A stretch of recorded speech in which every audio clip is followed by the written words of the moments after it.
now that leads me to Rick Perry. Now, Rick Perry, for those of you who don't know, is, of course, George W. Bush's twin. They were separated at birth. They talk exactly alike. They look exactly alike. They were both governor of Texas, and they're both complete idiots. So Rick Perry listened and heard Obama's whole proposal and his little speech. And, well, he had some interesting things to respond. So on his website, let me read you what Perry's response was. Guns require a finger to pull the trigger.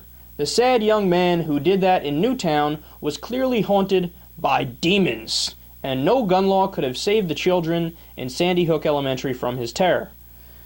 There is evil prowling in the world. It shows up in our movies, video games, and online fascinations, and finds its way into vulnerable hearts and minds. See, again, notice, they're already trying to blame everything but guns. This is what they always do. As a free people, let us choose what kind of people we will be. Laws, this is the best part. Listen, laws, the only redoubt of secularism, will not suffice. You get that? So in other words, laws are not the way to go. Don't try to actually determine what's right and wrong and moral and immoral by passing laws. Who needs laws? We all just, we shouldn't have murder on the books or manslaughter on the books or robbery on the books. Laws, it's bastion of secularism. Who's anti-law? I mean, rule of law is what Western civilizations are built on. But anyway, I digress. He continues.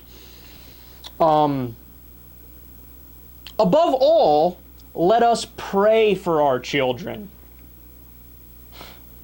In fact, the piling on by the political left and their cohorts in the media to use the massacre of little children to advance a pre-existing political agenda that would not have saved those children disgusts me personally. The Second Amendment to the Constitution is a basic right of free people and cannot be, nor will it be, abridged by the executive power of this or any other president. So, do you get what he's saying here? He's saying, well, look, obviously laws are not the way to go, even though the government's job is to make laws.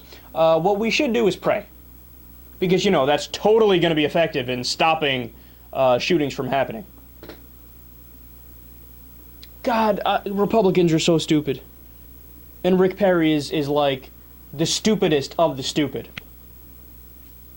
And for the trillionth time, you guys, literally it's every single day on the show now, I make this same point, that no Republican has ever listened to or just refusing to accept, like, stubborn children with their hands over their ears, right? None of Obama's proposals would be infringing upon Second Amendment rights. None of them. First of all, just look at the Constitution. The first sentence of the Second Amendment is for a well-regulated militia. Not everybody's a member of a well-regulated militia. The word regulated is right in the Second Amendment. And they were talking about muskets, muzzle-loading muskets, for the right to bear arms. They didn't have AK-47s and Uzis and AR-15s and assault weapons and high-capacity magazines when the founders wrote that. So they couldn't have been referring to that. But it's not just me who thinks this, right?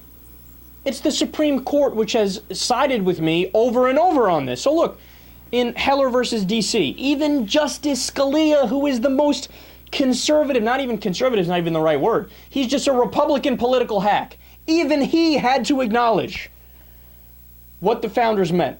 Scalia argued the state can restrict ownership of, quote, dangerous and unusual weapons, and that, and I quote, nothing in our opinion should be taken to cast doubt on long-standing prohibitions on the possession of firearms by felons and the mentally ill, or laws forbidding the carrying of firearms in sensitive places such as schools and government buildings, or laws imposing conditions and qualifications on the commercial sale of firearms. That's Justice Antonin fucking Scalia.